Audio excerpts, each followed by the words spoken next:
également par rapport à l'entreprise qui exerce sa RSE d'une manière parfois externalisée et puis qui sait que ça se passe dans de bonnes conditions. Donc impact positif sur tout le monde. Et impact également, je veux dire, sur les professeurs, parce que on les forme, et donc leur formation bénéficie également aux enfants qu'ils étudient avec eux pendant la journée. Très bien. Et impact positif enfin sur le directeur général de la SUD, c'est quand même un Non, ça c'est un profond impact de satisfaction c'est personnelle. un immense bonheur, vous vous rendez compte, de se dire je fais du business avec une utilité sociale.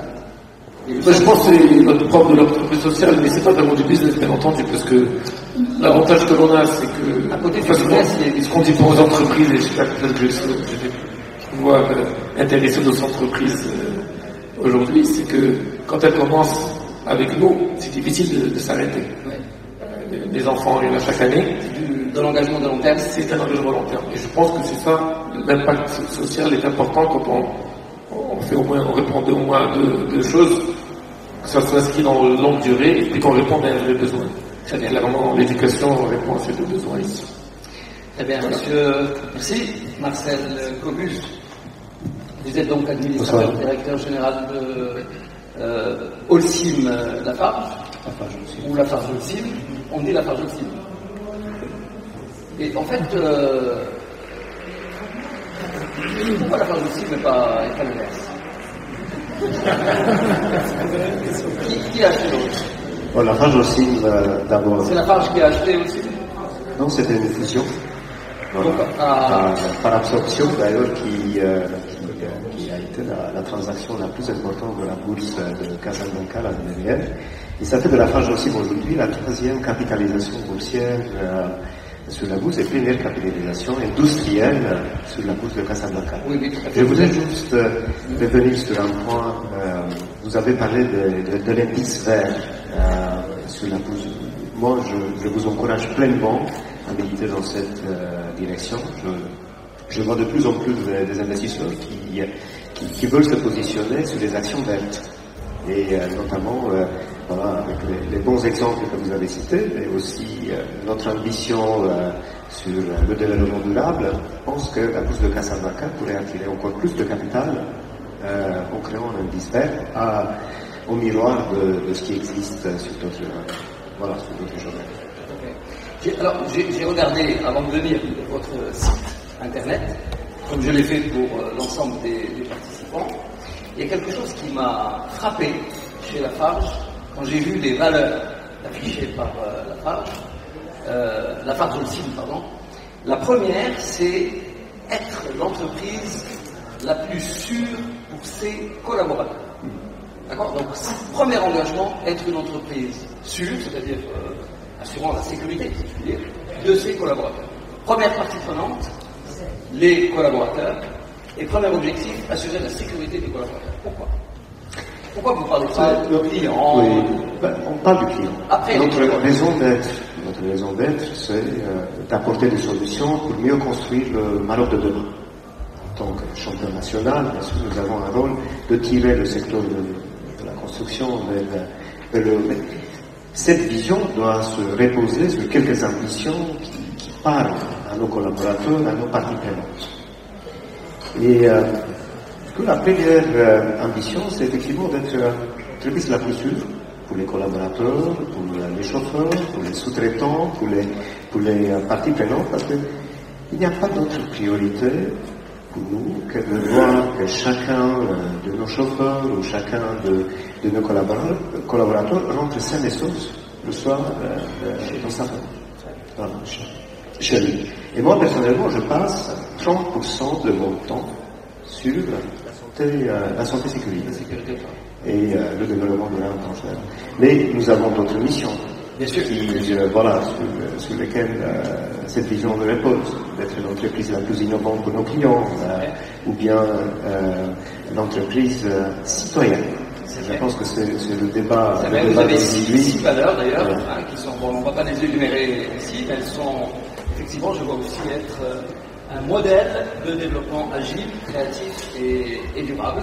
être l'entreprise préférée des clients. Donc c'est bien. Alors ces valeurs-là. Je voudrais vous dire quelque chose. Oui, dites-moi. Cette vision n'est pas une vision parachutée. Voilà, c'est ce que je voulais dire. Par les dirigeants du groupe. D'accord. Cette vision a été co-construite avec tous nos collaborateurs. Nous avons 2000 collaborateurs aujourd'hui sur toutes nos filiales marocaines, et en même temps, nous avons des participations sur 4 pays africains, dans l'Afrique subsaharienne, et plus de 3000 sous-traitants permanents et chauffeurs.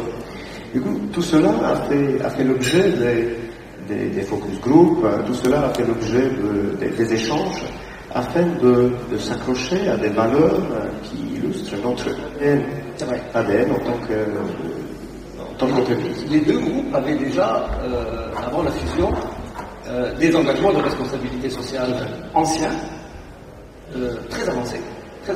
Donc, la fusion, qu'a fait la fusion avec ces... L'idée, c'était déjà de capitaliser sur ce qui existe. En même temps, se projeter avec des ambitions beaucoup plus fortes. Très bien. Ni Lafarge, ni Holcim, tout seul, avant, n'était pas le champion national dans le monde de construction. N'était pas la première capitalisation. Vous faites avancer votre écosystème, les petites entreprises, les moyennes entreprises qui travaillent avec vous. Nous travaillons. C'est un des KPI que nous regardons avec beaucoup d'attention, combien de PME travaillent avec nous dans notre écosystème. Oui. Vous savez, nous avons par exemple 300 points de vente qui sont des entrepreneurs franchisés ou affiliés. Oui.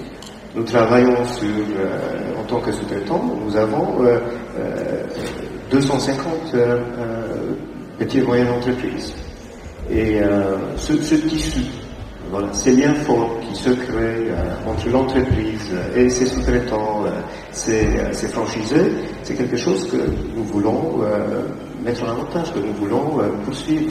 Donc cette notion donc, de responsabilité aussi, parce que c'est clairement c'est ça, hein, c'est une démarche de responsabilité, chez vous, elle est formalisée, elle est écrite, elle est portée, vous avez des gens qui s'occupent de ces sujets-là. Nous suivons un processus harmonisé et très rigoureux. Au niveau de... Vous savez, on construit une usine de ciment pour une cinquantaine d'années. Oui.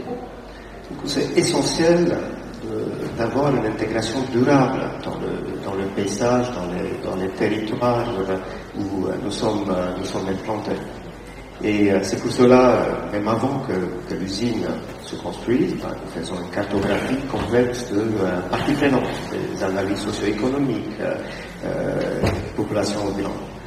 Ensuite, nous mettons en place des comités de liaison, par exemple, qui ont une fréquence semestrielle autour de directeurs de site. D'accord. Et ça, c'est très important. C'est pas centralisé. 50 sites industriels. Ouais. Et voilà, ce comité de liaison, mission d'identifier les besoins réels. Très bien. Et je me souviens quand j'étais enfant, moi je suis de Meknes, et j'habitais à côté de l'usine, parce qu'on appelait ça l'usine, de l'académie. Et toute mon enfance, j'ai vu sortir de la fumée. En fait, c'était des poussières. Et on se plaignait beaucoup à la maison des poussières et des explosions des mines dans la cadère, où la cadère allait à l'époque exploser le calcaire pour tirer de la matière première. Et ce que j'ai remarqué ces dernières années, il n'y a plus de fumée. Qu'est-ce que vous avez fait de la fumée? Mais bien sûr que nous travaillons sur plusieurs vous avez considérablement amélioré vos performances environnementales. C'est pas la seule chose qu'on a fait. Je pense que se mettre en conformité avec les meilleures pratiques de l'industrie, ne peut pas le faire, c'est le mismanagement. Il faut le faire vite. Et en même temps, créer des liens forts avec les communautés. Aujourd'hui, nous travaillons avec 250 associations à Meknes. Le mois dernier, j'étais à Meknes et j'ai pu voir les témoignages d'une association avec qui on a travaillé dans une campagne de dépistage de maladies qui a touché 5000 personnes.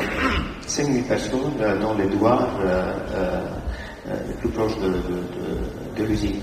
des dépistages de maladies, de diabète, de cancer, voilà. On s'est coordonné avec plusieurs associations et fondations, et ils étaient très contents.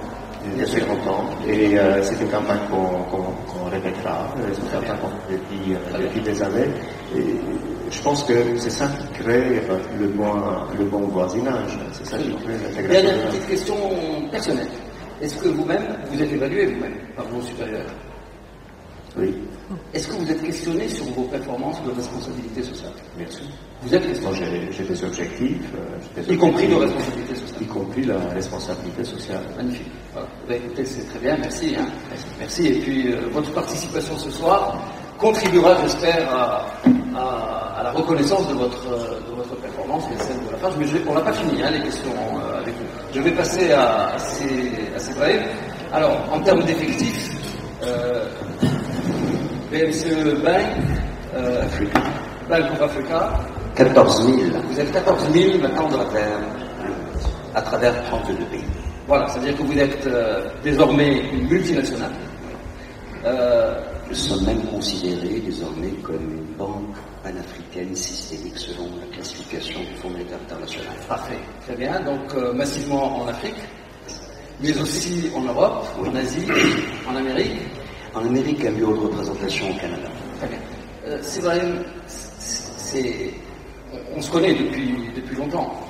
Et moi, je suis témoin, j'ai vu grandir. Comment ça fait en termes précisément de responsabilité sociale de voir grandir le périmètre de la banque? Est-ce que cette croissance vous a fait prendre conscience ou regarder différemment vos différentes parties prenantes? Oh oui, considérablement. D'abord, il faut dire qu'on a eu la chance que le président et actionnaire majoritaire ait été quelqu'un de totalement investi déjà avant de prendre les rênes de la BMCE. Et croyez-moi, c'est fondamental. Ça a été la création d'une fondation en 1995 chargée de l'éducation, en charge de l'éducation et de l'environnement. Et ça, c'est extrêmement important. Il faut une volonté très forte, non seulement de l'actionnaire, mais manager. Et puis, et vous avez raison de dire que la croissance du groupe nous a fait sentir le poids de la responsabilité que nous avons à travers, désormais, tous les pays d'Afrique dans lesquels nous sommes, et en comptant le Maroc, la Tunisie et la Libye, nous sommes dans nombre de pays en Afrique considérables, parce que nous représentons davantage qu'un prestataire de produits et services. Nous sommes un acteur économique et sociétal à part entière. Et cette responsabilité vis-à-vis de toutes les parties prenantes, d'abord vis-à-vis de mes voisins, clients, mais c'est une responsabilité vis-à-vis de ceux dont j'ai le bonheur d'être accompagné, qui sont les proches collègues, collaborateurs, qui portent la responsabilité sociale dans notre groupe. Elles sont ici présentes. Et bien entendu, toutes les autres. Et les autres, qu'elles soient, vous savez, elles appartiennent, je viens de le dire, à la sphère commerciale, à la sphère sociale, puisque les collaborateurs, et aussi la sphère publique, les autorités publiques. Nous jouons un rôle considérable. Quand vous rencontrez, je voulais vous faire une confidence, j'ai parti au Madagascar, rencontrer le gouverneur de la Banque centrale de Madagascar. À Madagascar, Bank of Africa a la plus importante part de marché, elle représente 25%. Et j'ai rencontré ce gouverneur de la Banque centrale, et pendant que nous étions dans cette rencontre, il a évoqué l'idée que c'était pour eux très important que le président de la plus importante banque de Madagascar soit de passage chez eux, et en disant qu'il y avait des préoccupations portées au plus haut niveau de l'État, qu'il voulait que j'ai l'occasion d'écouter. Et puis on m'en a parlé de quelques-unes, et puis le soir, nous nous trouvions avec nos proches collaborateurs et collègues de la Bank of Africa Madagascar, et le directeur général reçoit un coup de fil en disant à quelle heure part M. Benjeloun. Écoutez, il part en début d'après-midi, alors son heure sera la nôtre, le chef de l'État vous rencontre. Et le lendemain, je vous assure, parce que il fallait que je prenne l'avion en début d'après-midi, c'était 8h30, le président de Madagascar, j'ai eu le plaisir et le privilège d'être reçu. C'est pour vous dire que la responsabilité est considérable, parce qu'il y a énormément d'attentes.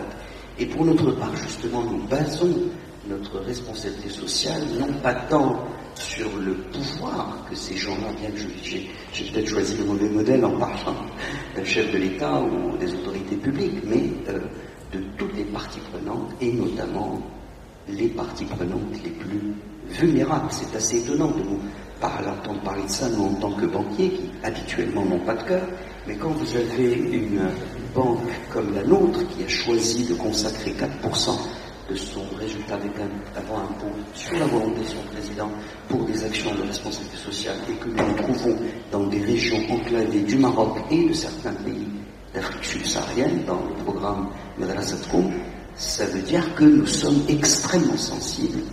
Ce n'est pas l'impact de la banque qui est dans ces régions rurales, même si cet impact est fondamental pour nous, j'en dirai un mot, mais vous voyez, l'enfant rural, mais l'impact, je le disais, nous essayons à travers des adhésions à des déclarations internationales, des initiatives internationales et principes de l'Équateur, par exemple, en l'occurrence, la déclaration récente qui a été portée par les Nations Unies de la finance d'impact positif, de donner du sens à ce que nous faisons et donner du sens aux 14 000 collaborateurs qui s'y trouvent, et par conséquent, et c'est là où on viendra effectivement sur vos préoccupations que vous disiez, que le président de RSO disait tout à l'heure, vous répétiez tout à l'heure, c'est vos aides de la performance. Ben, écoutez, pour pouvoir attirer ces talents, leur donner du sens, ben, c'est un petit peu toutes ces actions-là qui peuvent faire la différence avec d'autres entités, enfin d'autres banques ou institutions financières. Merci beaucoup. En fait, vous développez très bien cette idée de la double mission, en fait, hein, mais surtout du caractère indissociable de la mission.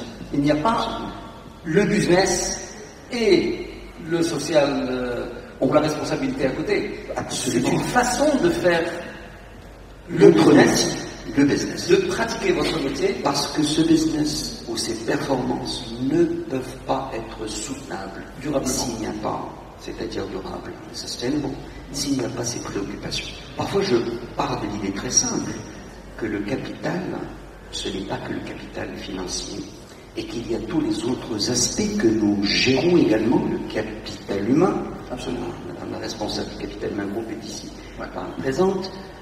Bien sûr, le capital naturel, et donc là c'est une préoccupation d'environnement que nous avons pour nous-mêmes, lorsque nous faisons certifier 14001 pour la gestion du système de management environnemental, ou la ISO 50001 pour le système de gestion de notre efficacité énergétique, si je puis dire.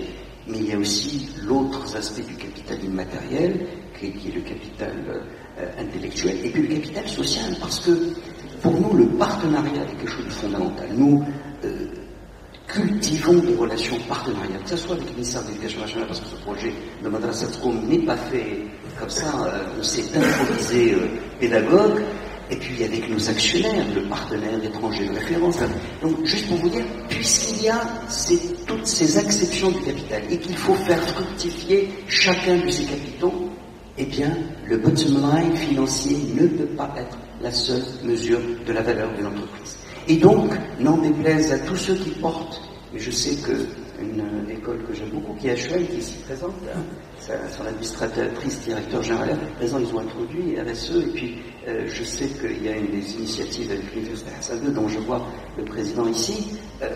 Il n'est pas possible de pouvoir faire enseigner à nos étudiants l'analyse, la valeur de l'entreprise basée sur toutes les méthodes du monde financier, sans qu'on y ajoute ces autres dimensions de sa valeur. C'est vrai, vous êtes un très bon témoin. En fait, vous êtes un cas d'école. Vous avez commencé. D'abord, la BMCE, elle a 57 ans. Elle est née en 59. Donc elle a, je crois, si je ne me trompe pas, voilà, on a 58 ans. En septembre, on fera 58 ans. Voilà, vous avez 58 ans.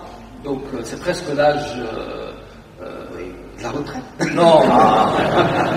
Elle est pérenne. Et puis je vous signale que l'âge de la retraite recule. Hein, oui. 60 ans, c'est fini, il faut plus le réveiller. Hein. Heureusement, c'est plus tard. Donc c'est deux choses, la BFCE. Donc c'est en fait, d'une certaine manière, dans le paysage économique marocain, c'est une véritable institution. Et puis c'est une figure aussi, ce président très engagé, très charismatique, qui incarne en fait cette démarche-là. Et vous êtes passé par plusieurs étapes. Vous avez commencé par les écoles rurales. Absolument. Et puis on s'est progressivement... Et vous avez internalisé finalement la démarche, puis l'environnement. Absolument. L'environnement, pas seulement des actions. Alors on s'est dit, écoutez, l'environnement, on faisait un peu de mécénat dans l'environnement, des choses cosmétiques au départ. Et puis on s'est dit, attendez, il faut d'abord être crédible pour pouvoir parler environnement. Essayons de mesurer, de certifier, d'appréhender les impacts directs de notre activité. C'est la raison pour laquelle nous nous sommes engagés dans la certification 14001 et je crois en 2015, n'est-ce pas, je vois mes proches, qu'elle a 50001 en 2016, je crois. Donc là, il fallait que déjà, on a été jusqu'à, je crois que c'est la deuxième année qu'on l'a fait, on a même mesuré l'empreinte carbone, le chiffre m'avait marqué, parce que je l'ai répété à Marrakech, nous représentons 0,067% du volume de gaz à effet de serre qui est produit au Maroc. Donc le chiffre était ça. Donc nous montrons que nous voulons être crédibles dans ce que nous faisons. Et puis nous nous sommes engagés dans l'appréhension des impacts indirects que nous avons de notre activité, c'est-à-dire qu'est-ce que nous faisons, dans quelle mesure le financement de projets, quels qu'ils soient, de nos clients, qu'ils soient petites entreprises, familiales, moyennes ou grandes, dans quelle mesure, comment nous pourrions effectivement, en amont, en introduisant des critères, et ça a commencé en 2008, grâce à un partenariat, mon partenaire fondamental, avec la Société financière internationale, nous avons commencé à mettre en place un système d'environnement, un système de management environnemental et social, qui nous a donc permis d'instiller dans les critères d'octroi de crédit ces fameux domaines d'environnement social et de C'est gouvernance. fondamental, ça. Absolument. Et nous sommes très fiers que progressivement, on a été vers la finance climat. On a par conséquent mis en place en faveur de la clientèle, je vois tous ceux qui ont porté cela et qui ont distribué cela, c'est la terre, c'est Myriam, puis bien sûr mes proches ici, Madame Soraya et tous les gens qui l'entourent, qui sont là. On a pu placer des lignes avec beaucoup de succès auprès de notre clientèle, des lignes d'efficacité énergétique avec le Morcef 1, Morcef 2, nous avons pu signer, j'ai personnellement pris de dans l'atténuation, c'est très important. Si monsieur Marcel Cobus vous présente un dossier de prêt d'investissement, bien sûr. Qu'est-ce que vous allez lui dire? Nous regardons absolument d'abord, ils sont engagés, c'est une majoration de confiance, déjà. Mais ça ne suffit pas, vous allez regarder des choses. Bien entendu, ça déjà, si vous voulez, pour tous les projets de la taille que présenterait la Lafarge Holcim, société cotée et Lafarge Holcim, il y avait déjà, si vous voulez, un dispositif de mesure de tous les impacts dans le cadre de la structuration d'un projet de finance, probablement que ça se fait.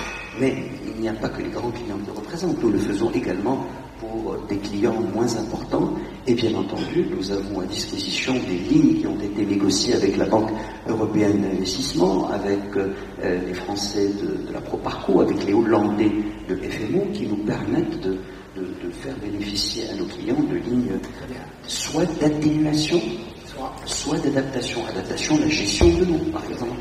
Première en Afrique, la valorisation des matières résiduelles, en relation avec la gestion des déchets, là aussi. Et là, on a fait un green bond également. On a levé 500 millions de dirhams juste le jour même de l'entrée en vigueur de l'accord de Paris. Nous avons eu le visa de l'AMFC. Donc, juste pour vous dire que ce qui n'était qu'auparavant peut-être une action mécénale dans le domaine de l'environnement est devenu, du fait de l'institutionnalisation d'une démarche RSE, nous avons l'Indexpol qui s'appelle Gouvernance et Développement Groupe, qui porte au jour le jour cette action de développement durable, qui pilote ça à travers les entités de la banque, et de plus en plus, et c'est là notre frontière prochaine, de plus en plus dans le groupe. Ces éléments sont devenus maintenant des dimensions au cœur de votre business. Absolument. Voilà. Donc vous avez internalisé les questions de responsabilité sociale, vous les avez intégrées à votre stratégie. Et la meilleure façon était de choisir une norme internationale pour nous organiser, et choisir également des gens qui nous sont conseillés. Je ne sais pas si vous connaissez l'agence Vigio Iris. En tout cas, c'est voilà.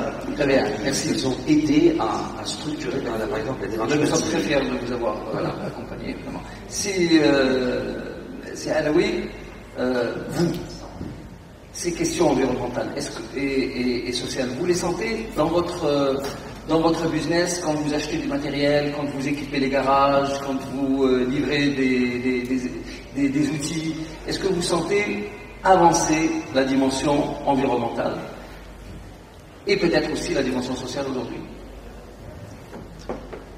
Oui, sauf que il y a un gap qui est extrêmement important quand nous traitons avec l'OCP, par exemple, qui est un de nos clients, un grand client, et que nous traitons avec un petit garage qui se trouve dans une ville marocaine. C'est évident que nous n'avons pas la même approche, le même retour d'expérience.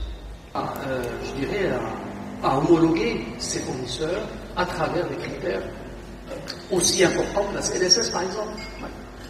C'est évident que ça, c'est une question d'équité quelque part, parce que nous sommes une PME, nous avons bien évidemment beaucoup de concurrents. Il y a une différence entre ceux qui payent la sécurité sociale et ceux qui ne la payent pas. Donc c'est tout à fait normal que ce genre d'initiative, nous l'accueillons avec beaucoup de bonheur et beaucoup de plaisir. Très bien. Donc vous reconnaissez finalement que ce type d'engagement de la part des grands donneurs d'ordre peut faire avancer et réguler les relations de concurrence au niveau des PME. C'est ce que disait M. Coquet tout à l'heure aussi, à propos de tout l'écosystème des petites et moyennes entreprises. C'est que ce qu'il faut souhaiter, c'est que ça fasse effet buvard. Il ne faut pas uniquement que ça reste à l'échelle des grandes entreprises, type Lafarge, vous êtes aussi nos clients, mais il faut que ça passe aussi dans les petites et moyennes entreprises aussi qui sont clients ou sous-traitants. D'accord.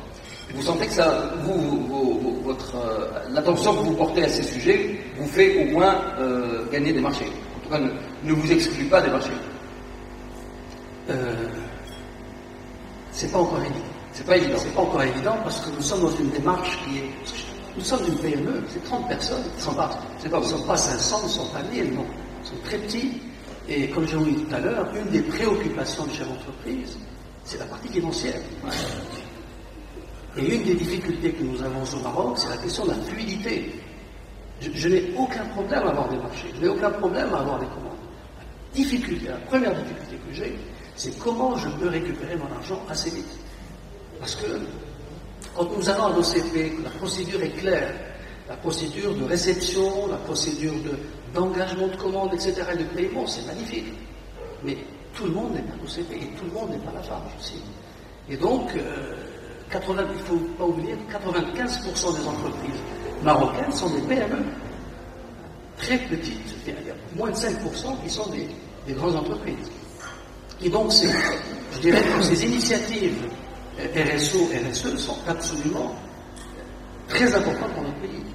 Si on veut effectivement développer notre pays, créer des emplois, véritablement, il ne faut pas que ce soit uniquement une idée qui intéresse uniquement les grands. Il faut que ça intéresse, bien sûr, au moins 50% des entreprises marocaines.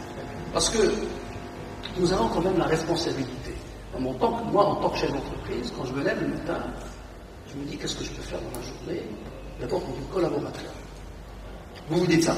Ah, tout à fait. Le matin, vous vous dites qu'est-ce que je peux faire pour mes Qu'est-ce que je dois collaborateurs? faire? Parce que je considère que j'ai une chance d'être chef d'entreprise.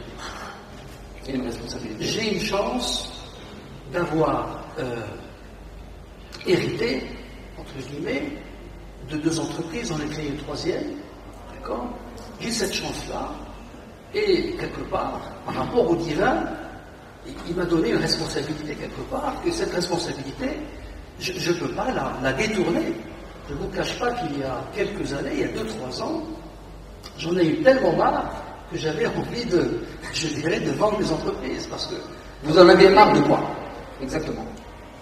Ça, c'est très intéressant. Alors, qu'est-ce qui fait qu'à un moment, on a envie de tout bazarder, de faire autre chose? C'était quoi? si vous voulez, dans une PME... Non, dites-nous. Dans une PME... Pourquoi il y a 2 ans... Je vous réponds. Il y a une multitude de petits problèmes. Il y a une multitude... Donc, quel était le grand problème qui sortait de la multitude? Le premier problème, c'est la problématique financière. Les PME aujourd'hui vivent une difficulté une difficulté financière, pas seulement au niveau de la capitalisation, mais au niveau de la fluidité Donc là, les banques pourraient jouer un rôle. Je pense qu'elles le jouent déjà. C'est vrai. Je pense qu'elles le jouent déjà parce que la BNCE est un de nos partenaires, je ne dis même pas banquier, je dis partenaire, depuis 1968, donc c'est très ancien, ils sont très connus, nous avons bien évidemment par sécurité, nous avons aussi une deuxième banque, mais le problème n'est pas chez les banques, le problème il est dans la fluidité de la circulation de l'information, de la facture qui n'arrive pas, la facture qui n'est pas cachetée, etc., qui fait que nous avons des difficultés et puis les marges ne sont pas extraordinaires. On aurait eu des marges de 500%, ça va, mais nous n'avons pas des marges de 500%, nous avons des marges de quelques pourcents, quelques dizaines de pourcents, donc c'est très juste. On ne peut pas faire n'importe quoi.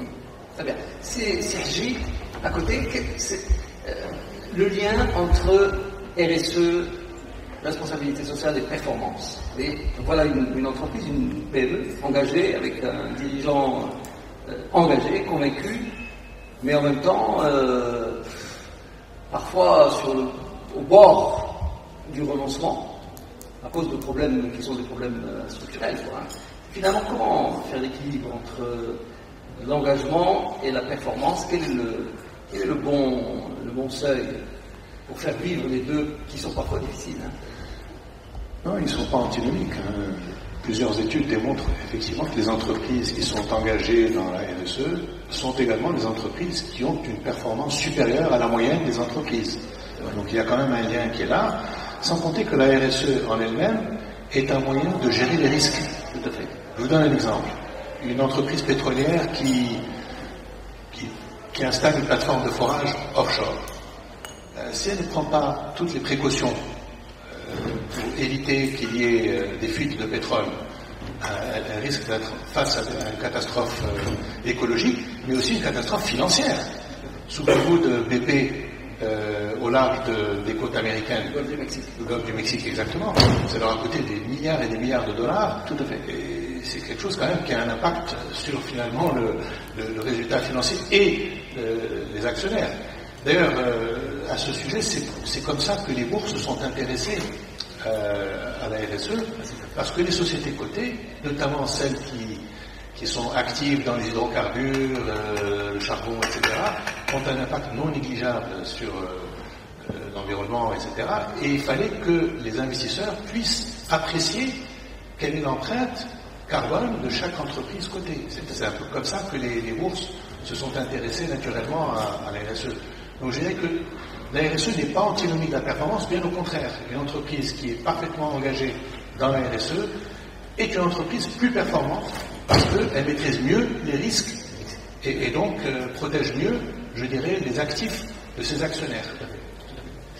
C'est vrai, merci. Juste pour témoignage d'un fonds qui a été lancé par l'une de nos filiales, qui s'appelle BMC Capital Gestion, un fonds d'investissement socialement responsable, qui investit dans des sociétés qui respectent un certain nombre, et d'ailleurs ça a été fait encore une fois avec Vigio, par hasard, la performance de la gestion de ce fonds était plus de 10 points de pourcentage au-dessus du MASI. Nous étions à 24% sur le fonds ISR, je ne sais pas le MASI a dû faire 13 ou quelque chose l'année dernière. En tout cas, 11 points de plus. C'est un très beau témoignage qui est malheureusement insuffisamment connu. C'est la preuve en fait concrète que des entreprises sélectionnées sur la base de leur performance en responsabilité sociale surperforment en fait l'univers. Ça c'est Et je crois que nous avons, je vais un petit peu être iconoclaste, mais il me semble que ça correspond au sens de l'histoire. Et puis surtout encore davantage peut-être pour des banques comme les nôtres, dans des pays comme les nôtres.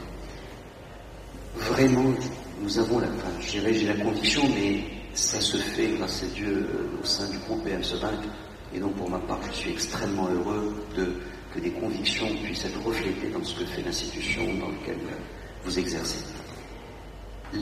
Si vous prenez la BMC, je vous assure, je ne fais pas le commercial ici, il est plus que certain qu'elle vaut davantage que ce que ses fondamentaux financiers nous reflètent. précisément parce que, comme M. Jourdain, qui faisait de la prose sans se rendre compte, nous nous sommes engagés dans ce chemin qui est passionnant. Passionnant pour les banquiers, passionnant pour tous ceux, plusieurs sont là, qui se trouvent être dans une banque et en train de faire des choses exceptionnelles en relation avec les parties prenantes, justement, qui nous préoccupent. Eh bien, je crois que vraiment, il y a une responsabilité de la communauté internationale, et je crois qu'elle est en train d'avancer à travers ce que les institutions organisées comme les nôtres sont censées faire, en reportant leur action de responsabilité sociale, c'est de faire en sorte, précisément, de montrer que la création de valeur qu'elle génère n'est pas strictement financière. C'est réducteur. Pardonnez-moi, moi je garde toujours à l'esprit une maxime qui dit « Les cyniques, ce sont des gens